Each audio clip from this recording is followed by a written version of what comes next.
Este viernes, Jaime González Durán fue trasladado a la Ciudad de México en un avión de la Policía Federal. Fue presentado por la Policía Federal bajo un fuerte dispositivo de seguridad. Esta era la pistola de Jaime González Durán, alias el Homer. Está bañada en oro. Llevaba una bolsa de dólares en efectivo.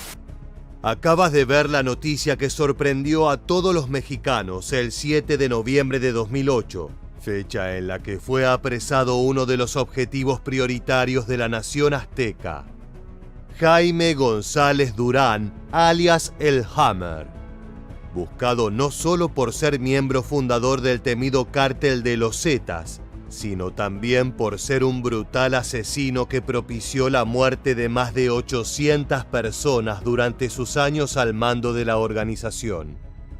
Era un líder feroz y sin escrúpulos que no tenía reparos en acabar con la vida de inocentes. Solo le importaba sostener su imperio infame de drogas y violencia. Tal era su sadismo que una sola canción dedicada a su nombre fue suficiente para sellar el destino trágico de uno de los cantantes más famosos de México. En esta nueva entrega de Militarmente vamos a adentrarnos en la historia de este criminal, cuáles fueron sus brutales andanzas y cómo finalmente sucumbió ante la ley uno de los mayores artífices de la violencia en suelo azteca.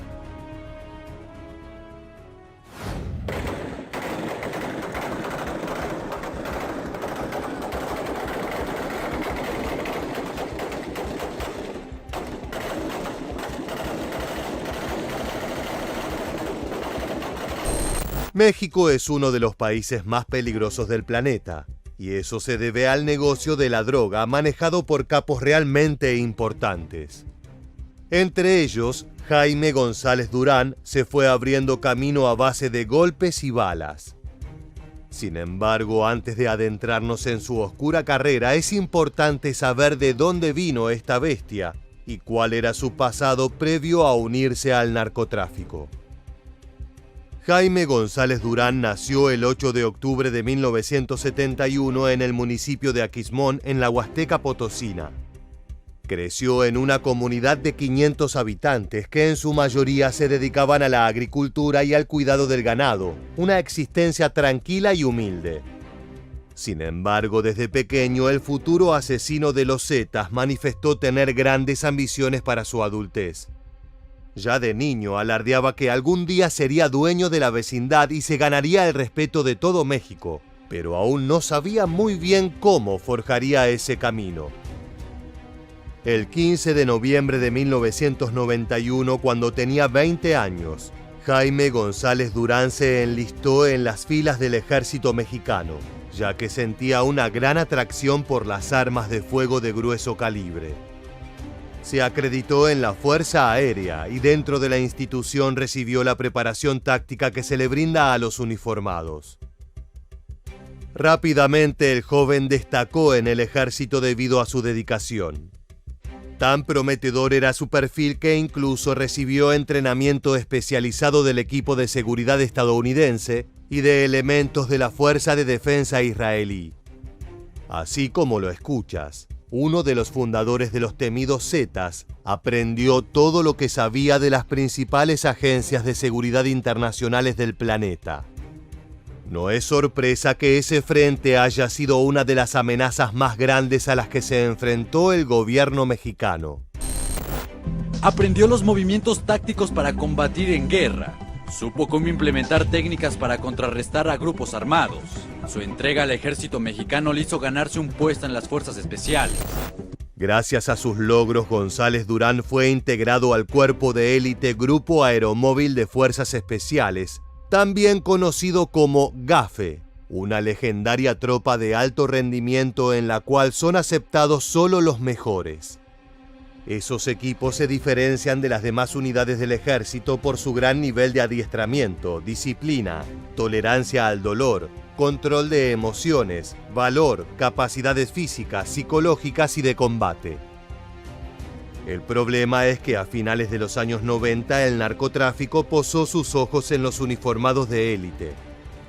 Frentes como el Cártel del Golfo, el cual existe hace casi 100 años y se dedica principalmente al trasiego de cocaína, llegaron a la conclusión de que si querían seguir compitiendo en el negocio necesitaban de una fuerza de choque altamente poderosa.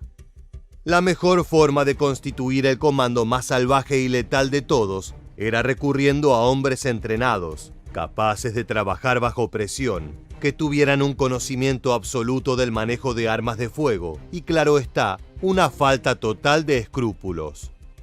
Así fue como reclutaron soldados ofreciéndoles grandes ganancias monetarias y carta blanca para cometer todo tipo de atrocidades. Pronto esta propuesta llegaría a oídos del protagonista de este video.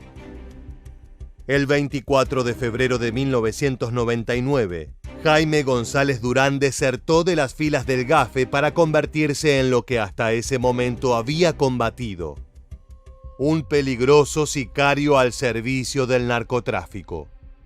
Su entrada al mundo del crimen organizado fue por la puerta grande, ya que integró uno de los cárteles más peligrosos y sanguinarios de los que se tenga memoria en suelo mexicano: los Zetas.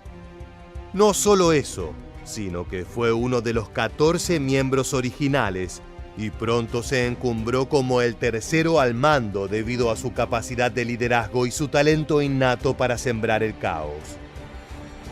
La aparición de ese grupo de sicarios integrado por soldados desertores revolucionó por completo el mundo criminal mexicano, transformando las calles en territorios en disputa, donde no era extraño encontrar muertos o partes corporales que eran dejadas allí como mensaje.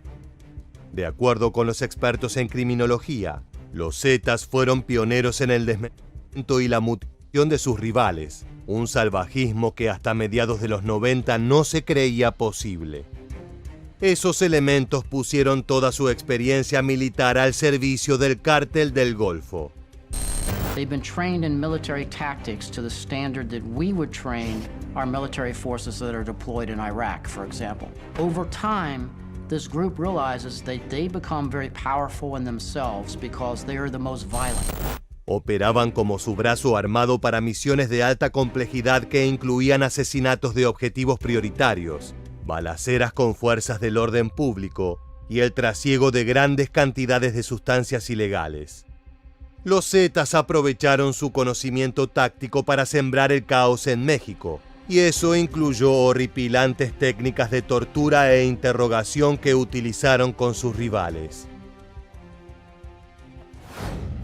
Durante los primeros años, nuestro sádico protagonista, conocido entre sus pares como el Hammer, trabajó como mano derecha de Heriberto Lascano Lascano, alias el Lasca, entonces referente del grupo. Este, a su vez, debía lealtad a Osiel Cárdenas Guillén, el líder del Cártel del Golfo en ese momento.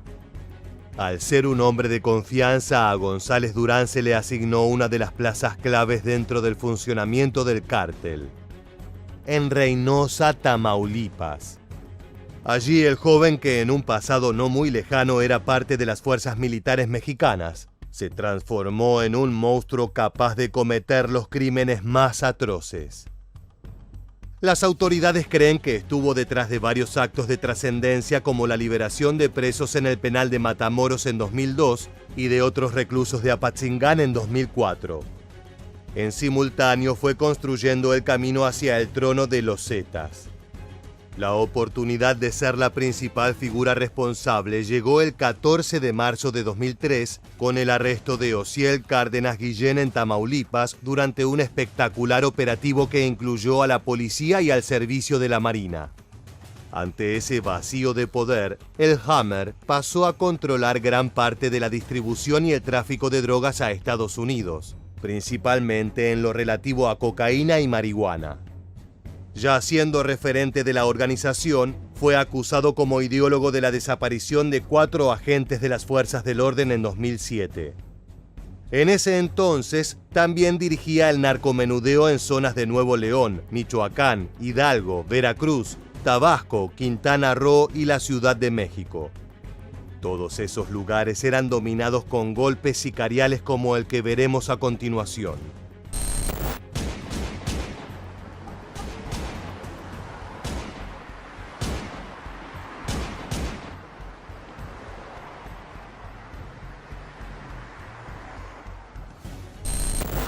a plena luz del día y sin importar la cantidad de transeúntes. Así actúan los impunes sicarios narco.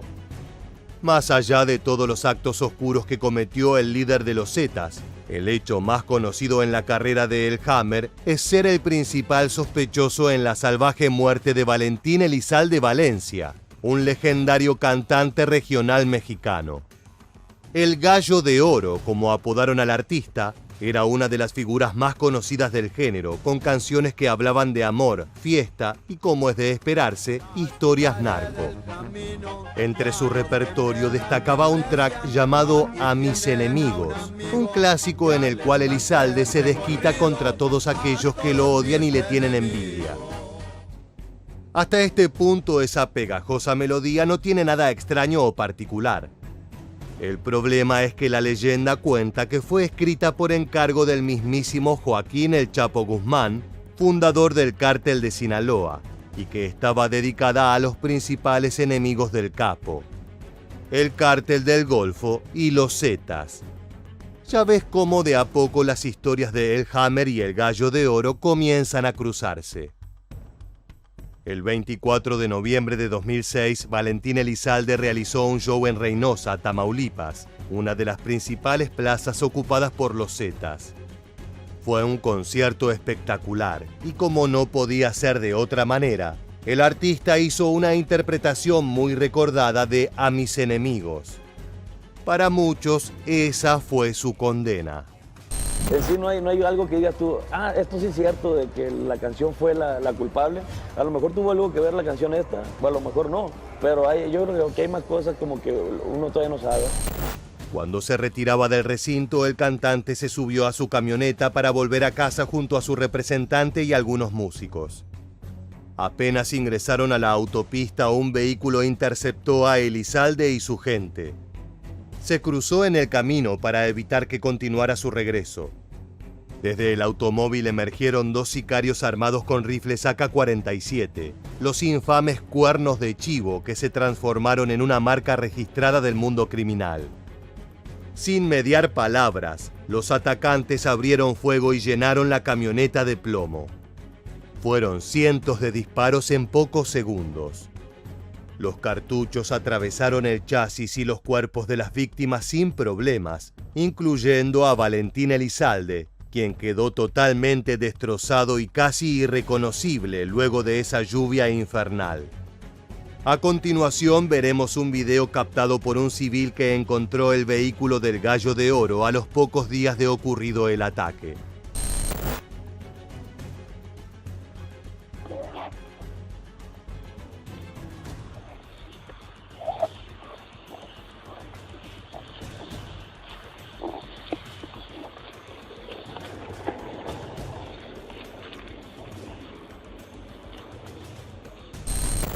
El registro no es de la mejor calidad, pero aún así las imágenes son potentes.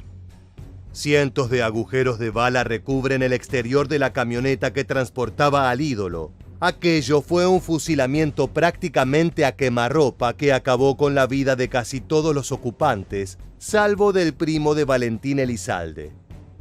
Según el examen médico posterior, la anatomía del cantor presentaba por lo menos una docena de impactos letales que destrozaron sus órganos. Eran cartuchos de alto calibre, material pensado para ir a la guerra, no para personas en plena vía pública. Yo de repente recibo una llamada de mi compa Chuy Bernal, el representante de Coyote, que pues igual viene siendo muy amigo de nosotros. Me dice un atentado y que había fallecido mi hermano. Y yo, ay canijo, o sea, con el golpe fuerte pues de la noticia. El 27 de noviembre fue realizado el funeral del artista en su natal Jitonhueca, Sonora. Luego su cuerpo fue enterrado en un mausoleo familiar, el cual se ha transformado en un lugar de peregrinación para sus fanáticos y seguidores. Más allá del cariño y el recuerdo del público, lo cierto es que la muerte del Gallo de Oro está repleta de misterio y más preguntas que certezas. La versión mayormente difundida por los fanáticos es que Jaime González Durán fue quien dio la orden de eliminar al artista luego de haberse tomado muy a pecho la canción A mis enemigos. Según esta teoría, el Hammer se habría sentido insultado, y nunca es buena idea ponerse en contra de un hombre que lidera el cártel más sádico y brutal de todo México. Si bien esta versión nunca fue confirmada, los rumores llegaron incluso hasta la familia del propio Elizalde, pero ellos tampoco tienen certezas respecto a lo que pasó con el Gallo de Oro y si esa canción fue su sentencia de muerte. En cuanto a Jaime González Durán, él continuó siendo una de las figuras más relevantes de los Zetas, pero para aquel entonces el infame Frente Narco ya estaba en retirada. Entre 2007 y 2008 la organización perdió a varios de sus cabecillas, debido tanto a ofensivas brutales llevadas a cabo por el cártel de Sinaloa como a detenciones efectuadas por el gobierno del país. El grupo otrora invencible comenzaba a desangrarse de a poco. En este punto del video es necesario regresar a la fecha de la noticia que vimos al inicio. El 7 de noviembre de 2008, el Hammer fue arrestado por agentes de la Policía Federal. Al cabo de pocas horas, Rodrigo Esparza, entonces comisionado interino de la institución, habló en conferencia de prensa para dar las noticias. Uno de los líderes y fundadores del grupo criminal conocido como los Zetas tenía su centro de operaciones en la ciudad de Reynosa, Tamaulipas. Se hizo responsable de las ejecuciones de integrantes de otras organizaciones criminales hasta quedar como responsable de la plaza de Reynosa, Tamaulipas, donde actualmente tenía su centro de operaciones. Todo pasó en cuestión de minutos. El criminal no tuvo tiempo para defenderse ni para activar un plan de escape. Por el lado de la justicia, el operativo fue sencillo y sin demasiada violencia. Se llevó a cabo en una barriada de la ciudad de Reynosa, territorio que por muchos años fue propiedad de El Hammer. Después de la misión, la Secretaría de la Defensa Nacional, o SEDENA, organismo rector de todo lo relacionado a acciones bélicas, confirmó que la detención había sido efectuada con éxito y que habían atrapado a un peso pesado del crimen azteca. Además, en esa misma jornada lograron incautar el arsenal más grande descubierto en un solo día, el cual estaba compuesto por 5.000 cartuchos, 278 armas largas, 126 armas cortas, 98 granadas y $86.740 en efectivo. Los números son sorprendentes. Con esa cantidad de rifles, el Hammer podría librar su propia guerra personal contra el Estado mexicano. Todo apuntaba a que la Sedena había dado con el almacén central de los Zetas en la ciudad de Reynosa, lo que significó un golpe durísimo a la organización delictiva en una de sus plazas más importantes. Era el final del reinado de terror de Jaime González Durán. Una vez apresado, el criminal fue enviado a varios penales con la intención de evitar planes de escape o un rescate por parte de sus secuaces. Siempre que se obtiene un botín tan preciado, hay que ser extremadamente cauteloso con las potenciales represalias. Uno de los lugares visitados por el infame homicida fue el Altiplano, cárcel conocida por ser una de las más seguras de todo el país, pero también por haber sido epicentro de uno de los fantásticos escapes de prisión del Chapo Guzmán. Es por eso que González Durán fue escoltado por un gran número de policías en un operativo de seguridad fuera de lo común para un simple traslado. Jaime González Durán, el Homer, uno de los líderes del grupo armado Los Zetas, fue internado la madrugada de este domingo en el penal de máxima seguridad del Altiplano, ubicado en Almoloya de Juárez, Estado de México. Afortunadamente, el capo narco no tuvo oportunidad de huir. Durante las investigaciones previas a su juicio, se reveló que el Hammer estaba relacionado con por lo menos 800 asesinatos. No todos los cometió con sus propias manos, pero fueron sus órdenes directas las que acabaron con la vida de esas personas. Entre la infame lista de víctimas se encuentran mujeres, niños y ancianos. Pese a las sospechas, el recordado cantante Valentín Elizalde no es contado como uno de esos fallecimientos, ya que no se disponen de pruebas concretas para relacionar a El Hammer con su crimen. Sumando diversas condenas que se entrelazan, Durán tiene por delante aproximadamente 80 años tras las rejas, lo que a su edad suena como una cadena perpetua. Más allá del tiempo de castigo que cumplió en México, particularmente en el Penal Federal de Hermosillo, Sonora, lo cierto es que el Hammer también tenía cuentas pendientes al norte del Río Grande, ya que era buscado por la justicia estadounidense.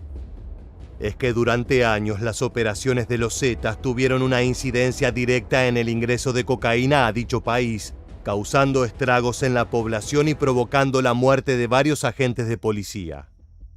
Al mismo tiempo, las autoridades tienen conocimiento de que muchas pandillas locales crecieron gracias a la tutoría y el manejo a distancia de líderes como Jaime González Durán, por lo que el daño causado por este sujeto es inconmensurable. Considerado como un hombre violento por naturaleza, integrantes de los 31 miembros fundadores del grupo delictivo de los Zetas, asignado como comandante por el propio Z1 Guzmán de Sena, es Jaime González Durán alias el Homer. La primera acusación norteamericana formal fue emitida el 9 de mayo de 2013, y en ese documento el criminal fue señalado como principal responsable de una red de fabricación y distribución que trasladaba decenas de kilos de cocaína y más de 1 tonelada de marihuana hacia Estados Unidos.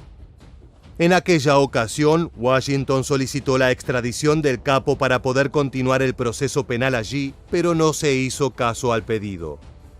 Luego, el 21 de octubre de 2022, la potencia norteamericana presentó nuevos cargos por tráfico de drogas contra González Durán, sumando varios crímenes acontecidos a lo largo de su carrera. Esta vez, la segunda fue la vencida. Al cabo de pocos días, la Fiscalía General de la República de México confirmó que extraditó a Estados Unidos a Jaime González Durán, junto a un secuaz identificado como Cleofas Alberto Martínez Gutiérrez, alias El Güero Cleofas, integrante del Cártel del Golfo. Hasta el momento no se sabe a ciencia cierta cuánto tiempo cumplirán en prisión, pero lo más probable es que jamás regresen a las calles.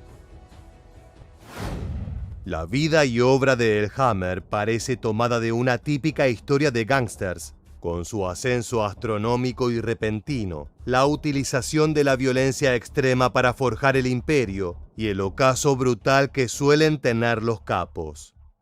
Los detalles particulares de este sádico asesino son impactantes, ya que sus manos están manchadas por la sangre de al menos 800 personas. Un número que refleja la cantidad de daño que provocó el cártel de los Zetas en la sociedad mexicana.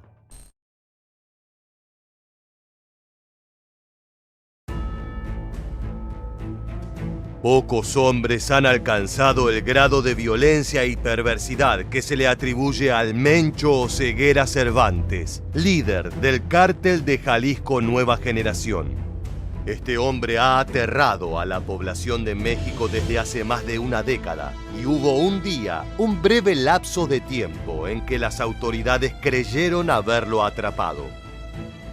En el video de hoy vamos a conocer el perfil de este criminal, su organización y la historia de aquel fatídico día en el que su legado podría haberse terminado para siempre. No se muevan de sus asientos y prepárense para un episodio espectacular y vertiginoso de Militarmente. En el oscuro y letal universo de los capos del narcotráfico, un nombre resuena con un aura de misterio y violencia. Nemesio Oseguera Cervantes, conocido como El Mencho. Este escurridizo criminal ha forjado su leyenda como uno de los líderes más esquivos en la historia del narcotráfico mexicano, desafiando a las autoridades y evadiendo a la justicia con una maestría sin igual. El tema fundamental de la entrega de hoy está centrado en un confuso episodio en el cual demostró toda su maestría para escapar reptando de la ley como una ingeniosa serpiente.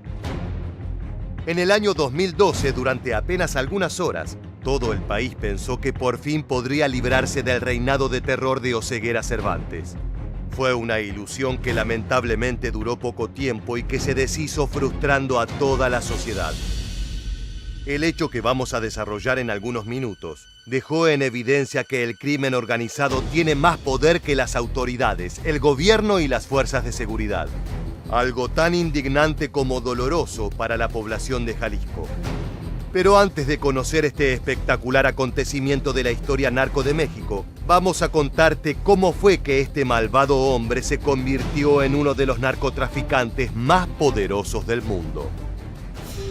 El Mencho, supuestamente nacido el 17 de julio de 1966, ha mantenido su identidad familiar en las sombras. Se dice que proviene de Tierra Caliente, Michoacán, a orillas del implacable Pacífico mexicano. Desde sus inicios demostró una habilidad innata para el crimen y una sed insaciable de poder. Su viaje delictivo lo llevó a unirse a pequeñas organizaciones criminales, ingresando ilegalmente a Estados Unidos y distribuyendo drogas con documentación falsa.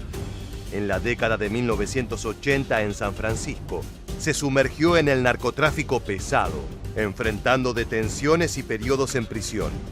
En 1994, una corte estadounidense lo sentenció a 3 años de cárcel por hallarlo culpable de conspiración para distribuir heroína en suelo norteamericano. En un giro sorprendente, tras su liberación, el Mencho regresó a México con un plan tan curioso como intrincado: unirse a las fuerzas especiales del ejército mexicano. Finalmente se convirtió en agente de policía en Cabo Corrientes y Tomatlán, Jalisco. Este oscuro capo, entrenado como soldado, adquirió conocimientos en armamento, estrategias militares y tácticas de combate. Algunos sostienen que este paso fue un intento de redención, mientras otros argumentan que buscaba información y herramientas de guerra para ascender en su búsqueda despiadada de poder. Gracias a su conocimiento militar, empezó a colaborar con algunas organizaciones del narcotráfico hasta que finalmente abandonó la fuerza policial para sumergirse en las aguas turbias de la criminalidad, uniéndose al Cártel del Milenio. Después de su participación en la red de sicarios que lideraba el Maradona, el Mencho se alió con Nacho Coronel del Cártel de Sinaloa. Juntos traficaban drogas, manejaban las finanzas y actuaban como sicarios en Jalisco y Colima. Sin embargo, tras la muerte de su reciente aliado, sumado a las batallas internas por poder e independencia del cártel, Oseguera Cervantes vería una luz de oportunidad para lograr consolidar un grupo propio. En medio del caos, las fuerzas del Mencho evolucionarían hasta convertirse en una siniestra agrupación, la cual estaría bajo un comando tan violento como eficaz. Su liderazgo marcó el inicio de una feroz lucha por el control del narcotráfico en Jalisco, desafiando a cárteles rivales como los Zetas y los Caballeros Templarios. Su ambición desmedida lo llevó a enfrentarse directamente al Cártel de Sinaloa, el más grande y poderoso hasta ese momento, lo que marcó el inicio de una violenta guerra sin fin.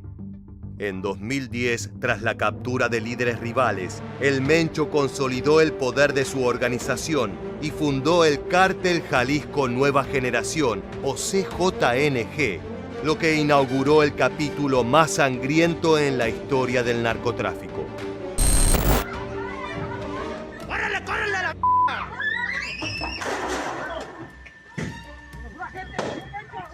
¡Pura gente, señor Mencho, a la ¡No más a la Esta agrupación criminal y siniestra se gestó en medio de muertes, capturas y violentos enfrentamientos con cárteles más establecidos. Según la oficina del fiscal del Distrito Sur de California, este grupo delictivo es una de las organizaciones criminales transnacionales más temidas a nivel mundial.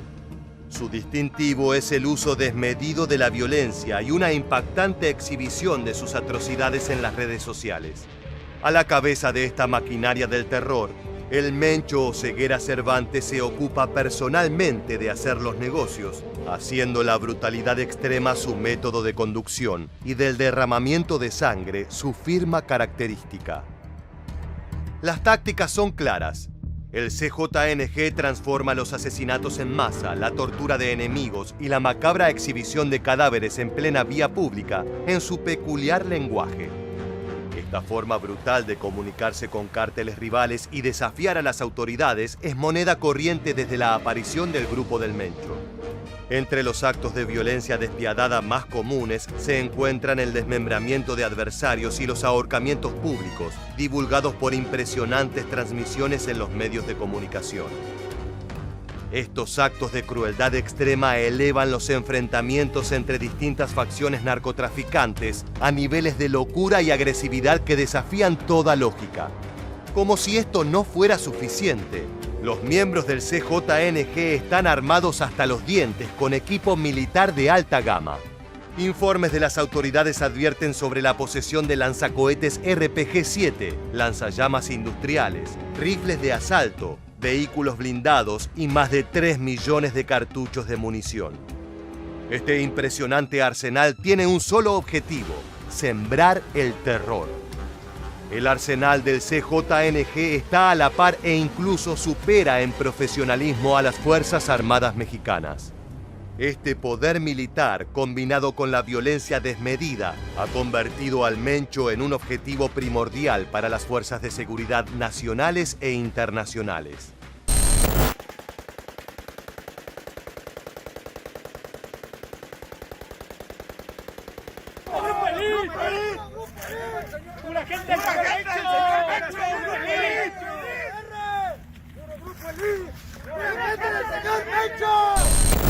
El CJNG, bajo el liderazgo de El Mencho, se sumergió en una espiral de violencia sin precedentes.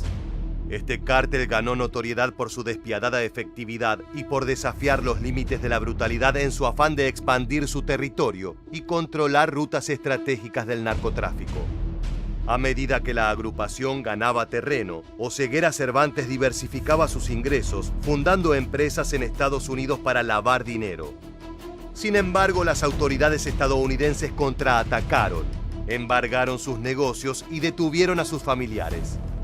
Este golpe financiero, sucedido en los primeros años de la década de 2010, debilitó al cártel, pero también desató la furia del Mencho, intensificando su violencia para mantenerse en el poder.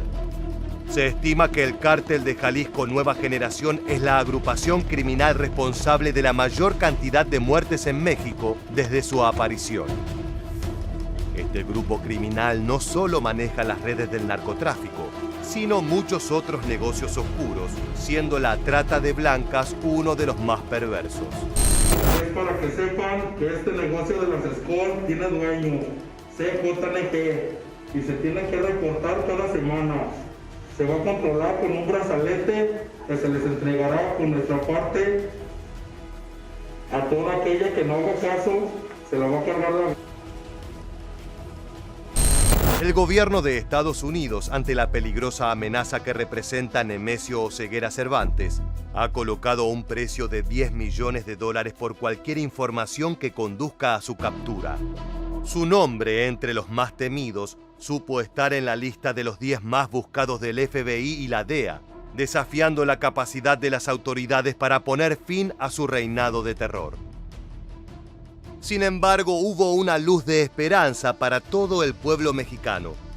Existió un intervalo de apenas unas pocas horas en las que parecía que el reinado de terror de Oseguera Cervantes había encontrado su fin.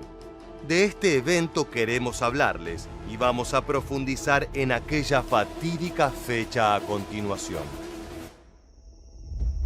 En marzo de 2012, una operación en Zapopan aumentó la tensión entre el CJNG y las autoridades, ya que capturaron a importantes operadores y lograron arrinconarlo. La relación entre el cártel de Oseguera Cervantes y el cártel de Sinaloa se había desmoronado, lo que facilitó las acciones del gobierno en su intento por debilitar a la agrupación de Jalisco. Todo parecía indicar que si las autoridades hacían las cosas bien, podrían lograr capturar al jefe del CJNG y poner fin a su imperio narco. Sin embargo, en el tumultuoso agosto de ese año, México se vio envuelto en un enigma cuando sucedió la detención del siniestro líder del cártel Jalisco Nueva Generación, El Mencho. Aquellas horas entre la madrugada del 25 y la noche del 26 de agosto dejaron una marca indeleble en la historia de la lucha contra el narcotráfico. Algunos aseguran que se trata de un misterio, mientras que los más escépticos sienten vergüenza de las autoridades por lo sucedido. Los sitios de noticias mexicanos fueron los primeros en difundir información sobre una operación a gran escala de las fuerzas federales en varios municipios de Jalisco. La misión, que involucró a militares y marinos, así como el despliegue de helicópteros artillados y vehículos blindados, llenó los titulares en todos los medios de comunicación. La noticia más intrigante era la posible detención del salvaje Oseguera Cervantes, un hombre cuya violencia despiadada y liderazgo sanguinario habían convertido al CJNG en el cártel más temido del país. Así lo presentaba la prensa, pero los habitantes de Jalisco y los territorios en los que mandaba la organización sabían que era aún mucho peor. Rumores iniciales sugerían que el Mencho había sido sorprendido por la Marina de México en una residencia exclusiva en Zapopan, que el jefe narco utilizaba como casa de seguridad y guarida de mercancía. Sin embargo, otras versiones afirmaban que policías federales lo habían capturado en un enfrentamiento armado en Tonaya, en la Sierra de Jalisco. La confusión reinaba mientras las autoridades no confirmaban ni desmentían ninguna de las especulaciones. La población era espectadora de este suceso informativo con nervios y angustia. Todos rezaban y esperaban que el capo narco sea detenido. Cuando trascendió que Oseguera Cervantes había sido apresado, empezó el caos. Sirenas, disparos, explosiones, corridas y gritos se convirtieron en la banda de sonido en diversos puntos neurálgicos de los territorios en los que el CJNG tenía una presencia robusta. Oficialmente se informaron bloqueos, enfrentamientos y vehículos incendiados en diversos lugares del estado de Jalisco. En la zona metropolitana de Guadalajara y otros municipios, se contabilizaron numerosos asedios y cercos con chatarra en llamas, creando un paisaje caótico que reflejaba la intensidad de los eventos. La ciudadanía estaba desesperada y a merced de un montón de delincuentes que parecían dispuestos a llegar hasta las últimas consecuencias para liberar a su jefe. Los criminales estaban actuando bajo las órdenes implícitas de El Mencho, buscando con estos amedrentamientos violentos y siniestros demostrar quiénes estaban a cargo. Buenas noticias fue en Jalisco. Ya un operativo implementado por la Policía Federal desató una ola de narcobloqueos en distintas zonas del estado. Varios vehículos fueron quemados y una persona perdió la vida. Como si eso no fuera suficiente desolación para la sociedad de Jalisco, el trasfondo de este enigma involucró también una compleja trama de relaciones entre el CJNG y las autoridades estatales. Surgieron acusaciones de que altos funcionarios, en especial Luis Carlos Nájera, secretario de Seguridad Pública de Jalisco en ese momento, podrían haber estado brindando protección al cártel y principalmente al jefe máximo. La desconfianza entre el gobierno federal y las autoridades locales se intensificaba con el correr de las horas. Este hecho además se alimentaba de las quejas sobre la falta de cooperación en los operativos y las denuncias de los ciudadanos de a pie. De un momento para otro, los bloqueos y los desmadres en las calles terminaron y se empezaron a difundir noticias confusas y entrecruzadas, en las que se daba a entender que Oseguera Cervantes no estaba detenido. Aquellas angustiosas horas para el pueblo mexicano resultaban una incógnita sin resolver, pero 3 años después, un informe periodístico especializado echaría luz sobre aquella catastrófica jornada. En 2015, para terminar con el endemoniado enigma, la periodista Silvia Otero reveló información confidencial que agregó una capa extra de complejidad a la historia. Según sus hallazgos y fuentes, el Mencho efectivamente había sido detenido en Zapopan en agosto de 2012. Sin embargo, según pudo confirmar la periodista accediendo a documentación gubernamental, las autoridades locales liberaron al criminal bajo la estricta dirección de Nájera apenas un corto tiempo después. Según informantes extraoficiales, se dice que el capo narco estuvo detenido nada más que 2 horas. Este acto aberrante y corrupto esclareció y sembró la posibilidad de que existieran vínculos cercanos entre el gobierno de Jalisco y el CJNG. Aunque parecía que iba a convertirse en un escándalo nacional, el tema fue rápidamente sepultado en el silencio por el gobierno local, al igual que lo había hecho el mismo Nájera el día de los bloqueos. Es un operativo federal, no tenemos ninguna información, no se nos compartió ni se nos informó en ningún momento sobre alguna operación en el estado de Jalisco. Sin embargo, la relación peligrosa entre las autoridades y el cártel volvió a estar en el centro de la escena con un giro impactante en 2018. Nájera fue blanco de un atentado mortal, no por su cargo de funcionario público responsable de la seguridad, sino por un negociado narco. Este hecho confirmó la conexión amoral entre el gobierno y el CJNG, lo que forzó a renuncia del funcionario y una intervención del gobierno nacional en el aparato de defensa de Jalisco. A pesar de los años transcurridos, el verdadero relato de aquellos días de agosto sigue teniendo un halo de misterio y genera interrogantes sobre la relación entre el Mencho y las distintas autoridades del Estado.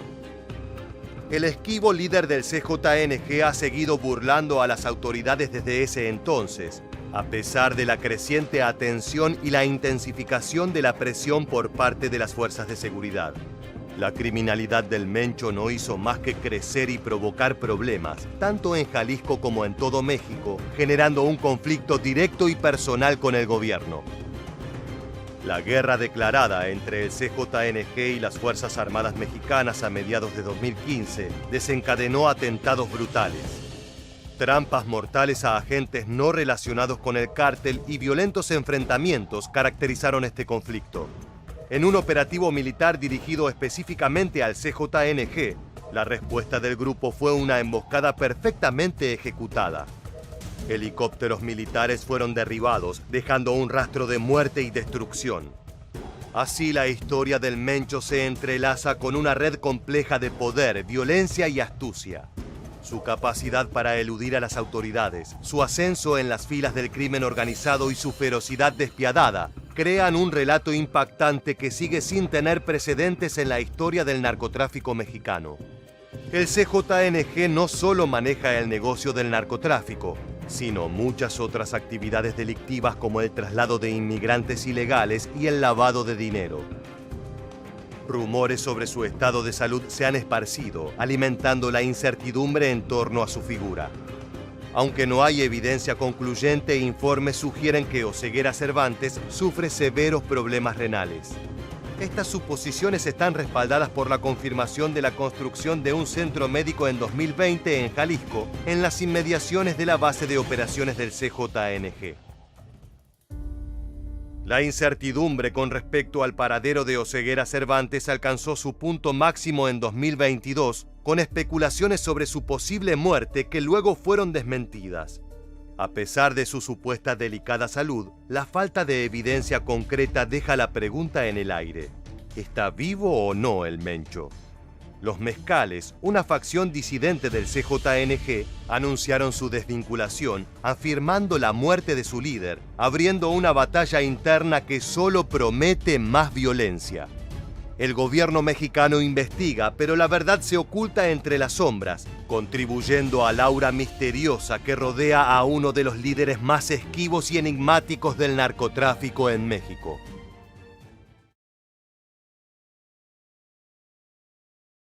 Juan Manuel Al-Usaid, alias El Valle o El Árabe, nació en Guadalajara. Se sabe que tiene orígenes de Medio Oriente, ¿no?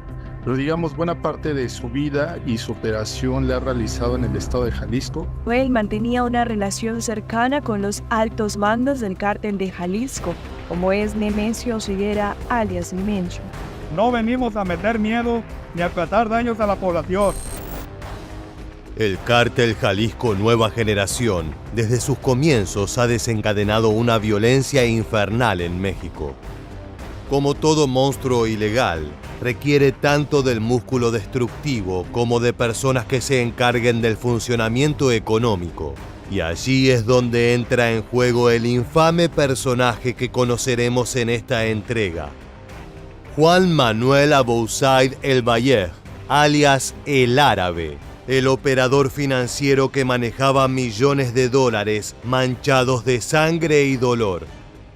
Hoy vamos a contarte todos sus secretos, cómo llegó a codearse con los altos mandos de la organización narcoterrorista como el Mencho, y cuáles fueron los errores que lo pusieron en la mira de las implacables fuerzas de Estados Unidos.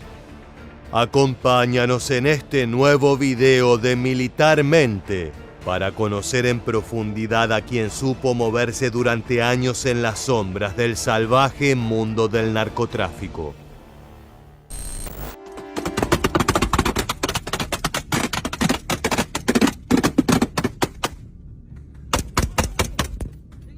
¡Vámonos! ¡Súbete! ¡Cierra la puerta! ¡Vámonos! ¡Cierra la puerta, güey!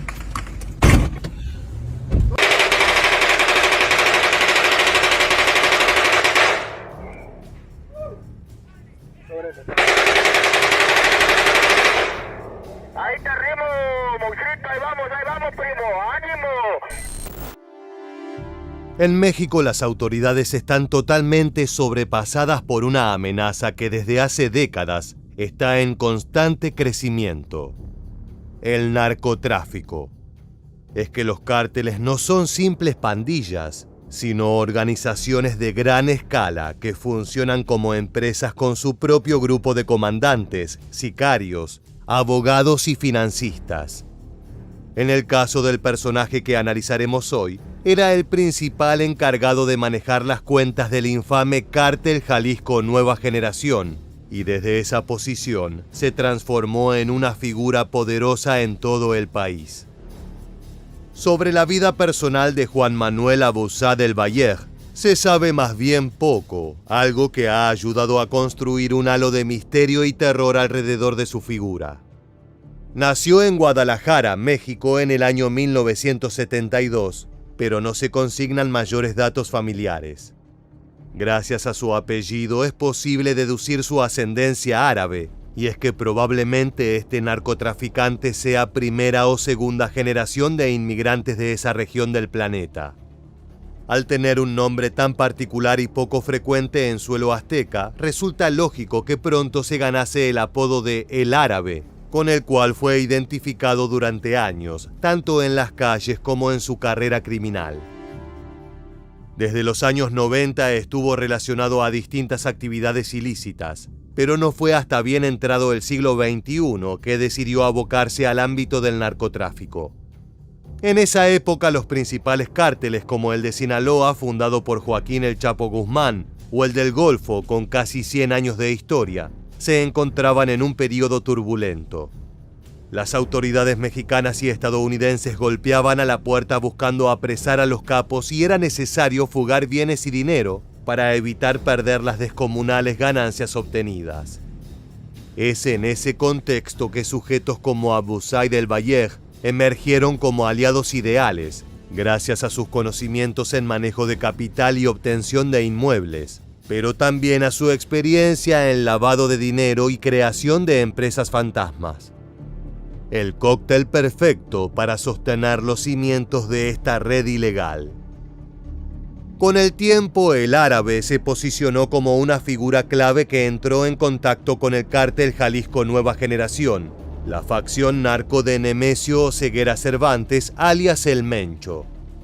Abusá del Valle escaló rápidamente en la jerarquía interna hasta posicionarse como el principal referente financiero en la región de Zapopan, una de las más importantes dentro de todo el estado de Jalisco, lo que la ha convertido en foco de violencia armada por parte de sicarios del CJNG.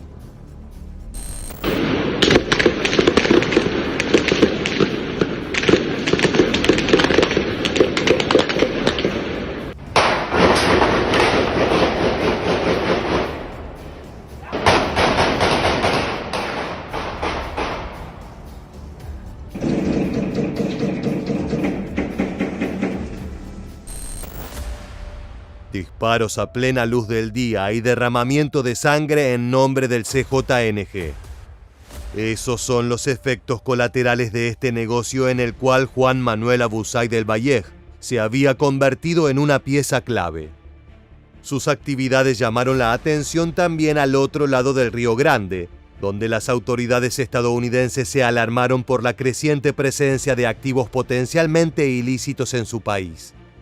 Es que el cártel Jalisco Nueva Generación se encuentra en constante expansión, aumentando no solo las regiones donde produce y vende cocaína y otras sustancias, sino también abriendo sus alas sobre nuevos territorios donde lavar el dinero manchado con sangre.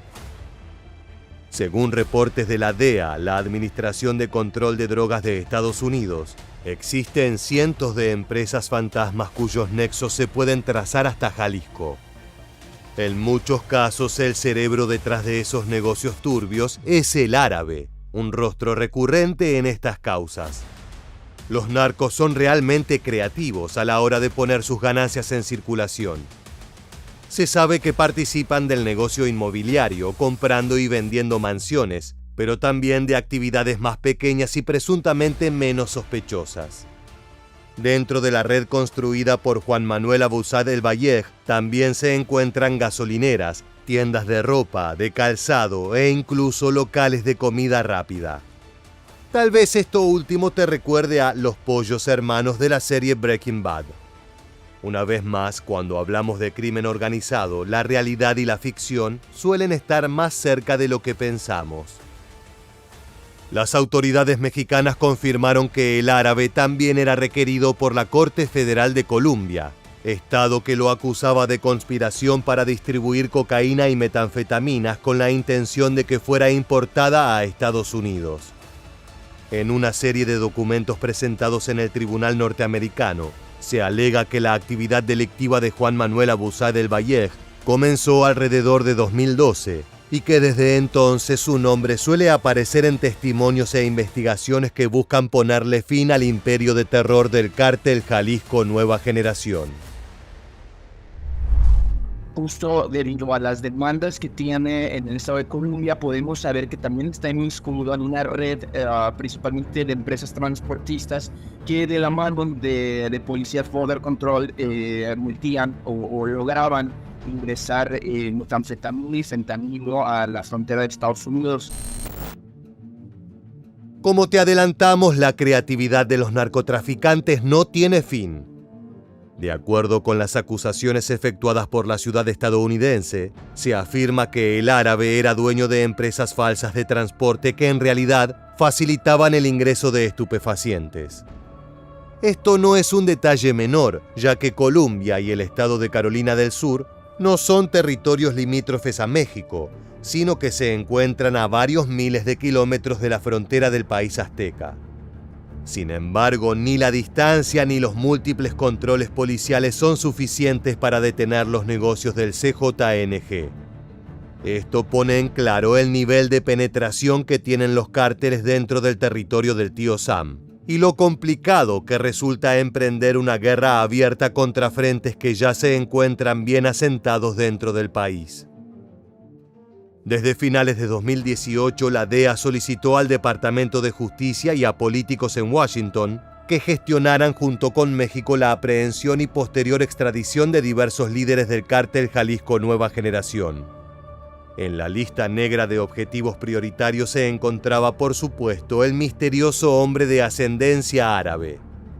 El problema es que los convenios de colaboración internacional entre ambos países no siempre son tan fáciles de respetar. No es sencillo atrapar a un capo narco, sobre todo si se trata de uno abocado al área financiera.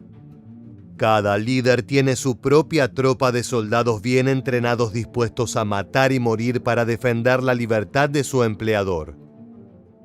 Dentro del CJNG se ha reportado la existencia de una célula armada conocida como Grupo Árabe, la cual se sospecha está relacionada no solo con este financista y contador, sino también con otras figuras importantes dentro de la organización. Son asesinos despiadados capaces de efectuar todo tipo de tortura sin titubear. En febrero de 2020 salió a la luz un video repugnante, en el cual integrantes de esa facción de Jalisco interrogaban a un presunto miembro del grupo enemigo Los Viagras, con el cual el Mencho tiene una larga y oscura rivalidad.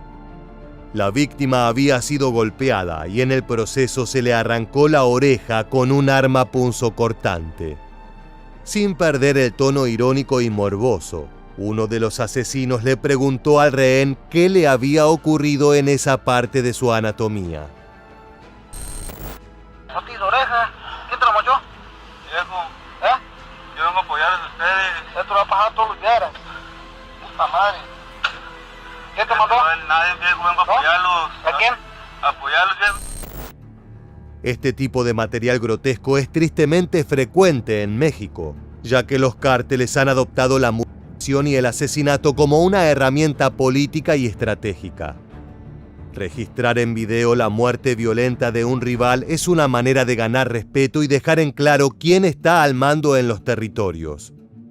El grupo árabe del CJNG es responsable de numerosas atrocidades, entre las que se incluye la desaparición de personas y el desmantelamiento de sicarios, cuyas partes luego fueron dispersadas en centros urbanos. Se presume que este tipo de facciones son la escolta personal de altos mandos de la organización, como pueden ser Juan Manuel Abuza del Valleg y otros referentes merecedores de una protección personalizada. Además del músculo bélico que tienen a disposición, los contadores y gestores como el árabe son personas muy diferentes a la típica imagen que se tiene del narcotraficante ostentoso y que busca llamar la atención. Por el contrario, son delincuentes que se mueven en las sombras más espesas, lejos de los reflectores y el escrutinio público. Bajo ese halo de anonimato es que pueden llevar a cabo sus negocios en relativa tranquilidad, ya que sus rostros no suelen salir en las primeras planas de diarios y revistas. Escuchemos a un experto en seguridad repasando algunas de las funciones principales de este misterioso narco. Básicamente 2 o 3 funciones. La primera era proveer de información a Nemesio Ceguera Cervantes, es decir, estaba dentro del círculo más íntimo de liderazgo del Cártel Jalisco Nueva Generación. El segundo tiene que ver precisamente con el tema del lavado de dinero a través de diferentes células o subcélulas que operaban a lo largo del país, estableciendo diferentes tipos de empresas. Y la tercera tenía que ver con un aspecto logístico, ¿no? Que es, digamos, la producción, tránsito y distribución de droga principalmente hacia los Estados Unidos. La tensión aumentó cuando el árabe fue identificado por las autoridades estadounidenses como uno de los 4 capos que pertenecían al círculo más íntimo de Nemesio Ceguera Cervantes, el Mencho, por el que la DEA ofrecía una recompensa de $10 millones a cambio de información que llevara a su captura. Integrar esa esfera de confianza implica tener acceso directo a los negocios más suculentos, como también a datos privilegiados respecto a los siguientes movimientos que realizará el cártel. Si bien el rol de Juan Manuel Abuza del Valleg era más cercano a lo administrativo y organizativo, su opinión era determinante a la hora de movilizar grandes cantidades de dinero en el este de Jalisco. Pertenecer a esa mesa chica daba enormes beneficios y ventajas, más aún sabiendo que el Mencho tiene en su bolsillo a varias figuras importantes de la política y la policía. Por ende, estar cerca de él brinda impunidad y cierta libertad de acción. Los otros 3 capos más allegados a este infame líder son Eric Valencia Salazar, alias el 85, detenido el 9 de marzo de 2012 y liberado el 27 de diciembre del año 2017 por descubrirse irregularidades en su detención. También se encuentra Ulises Giovanni Mora, figura clave en la infraestructura del grupo de los Queenies, estructura paralela y aliada al CJNG. En este punto resulta importante enlazar la carrera criminal de Juan Manuel Abuza del Valleg con la de ese misterioso sindicato delictivo que acabamos de mencionar. Identificado como uno de los brazos financieros y empresariales del cártel de Jalisco Nueva Generación, el grupo de los Queenies se ha convertido en una de las principales estructuras de interés para las autoridades mexicanas y estadounidenses. Aunque sus miembros están bajo la mira de ambos gobiernos desde hace por lo menos 2 décadas, fueron señalados como objetivo prioritario del Departamento del Tesoro de Estados Unidos recién en abril de 2015. Se trata de un entramado nutrido principalmente por 18 hermanos de apellido Valencia, aunque algunas versiones apuntan que son 12, todos ellos íntimamente vinculados a Nemesio Ceguera Cervantes y a Juan Manuel Abuza del Valleg. Hoy hay una lucha grande del cártel de Jalisco Nueva Generación y los Queenies con en guerra contra la Federación de Sinaloa, lo que resta de los Zetas, lo que resta de los hermanos Beltrán Leiva. La familia Valencia, originaria de Apatzingán en Michoacán, es señalada como la primera en incursionar en la siembra de drogas en la región, actividad que iniciaron en la década de 1940. Varios años después, Armando Valencia Cornelio, alias El Maradona, se transformó en el principal líder de la organización, generando ganancias astronómicas para la época. A finales de los 90 e inicios de los 2000, el grupo había expandido sus operaciones, pues además de producir la hierba prohibida, se encargaba de fabricar y vender drogas sintéticas a Estados Unidos, ya bajo el nombre de Cártel del Milenio. En esa época, Nemesio Oseguera Cervantes comenzó a estrechar lazos con la familia Valencia. Pasó de ser vigilante en sus campos de aguacate a sicario y operador de alto rango. Incluso viajó a Estados Unidos, desde donde, en colaboración con otro integrante del clan, Abigail González Valencia, coordinó el tráfico de drogas sintéticas del grupo. En 1996 sus vínculos con los Valencias rebasaron el ámbito de los negocios ilícitos, pues el Mencho se casó con Rosalinda González Valencia, la cual fue identificada como una de las cabezas de la estructura delincuencial. Desde entonces, Oseguera Cervantes y los Queenies han conformado un solo monstruo poderoso que tiene a México tomado por el cuello mediante la violencia y el asesinato. Gran parte de las ganancias obtenidas por esta sociedad fueron invertidas en la obtención de armamento de guerra para poder hacer frente no solo a la competencia, sino también a las fuerzas de seguridad nacionales. Actualmente se sabe que los soldados del CJNG cuentan con rifles de asalto y de sniper, además de poseer piezas de guerra como el cañón rotativo M164 minigun o ametralladoras ligeras M249. Sí, son las mismas que utiliza el ejército norteamericano desde hace décadas. En el video que reproduciremos a continuación, podremos ver a un sicario del Mencho abriendo fuego con una de esas plataformas.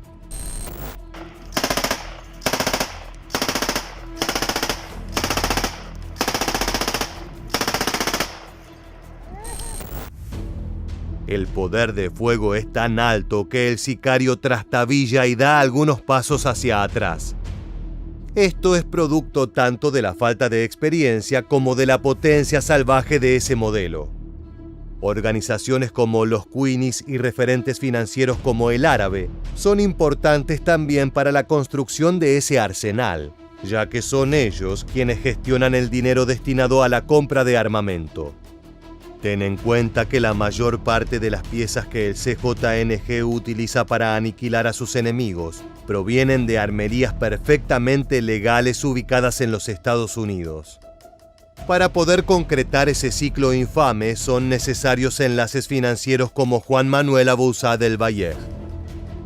Retomando brevemente la importancia de los Queenies, es fundamental recalcar que no solo son el blanco de los narcos, sino una verdadera institución financiera que lava y lavó dinero para todos los grupos criminales, desde el Cártel de Sinaloa, la Nueva Familia Michoacana, los Caballeros Templarios y el Cártel del Milenio. También están dirigidos por la familia política de Nemesio Oseguera Cervantes, lo que lo ayudó a convertir a su organización criminal, el infame CJNG, en la más rica del mundo. Así de grande es el poder económico de los Queenies. No distinguen entre alianzas y rivalidades al momento de lavar las ganancias de las drogas para transformarlo en billetes limpios. De acuerdo con el Departamento del Tesoro estadounidense, el cártel de los Queenies, junto con el cártel Jalisco Nueva Generación, ha reportado operaciones en los estados de Jalisco, Nayarit, Colima, Michoacán, Guerrero, Estado de México, San Luis Potosí y Veracruz. Al ver el funcionamiento a gran escala del cártel Jalisco Nueva Generación, es aparente que resulta imposible movilizar esa cantidad de drogas y procesar semejante suma de dinero sin una conexión constante entre diversas partes del sistema. Es por eso que las autoridades estadounidenses tenían bien en claro que si caía Juan Manuel Abouzá del Valle, podría brindar información crucial que ayude a desbaratar la infame red de negocios de los Queenies. El reinado de El Árabe comenzó a colapsar de a poco a medida que sus aliados y socios cayeron presos o fallecieron en balaceras con policías y sicarios rivales. El financista se vio acorralado, sin demasiadas opciones para huir y continuar con su tarea de movilizar las monstruosas ganancias del cártel Jalisco Nueva Generación en otra región.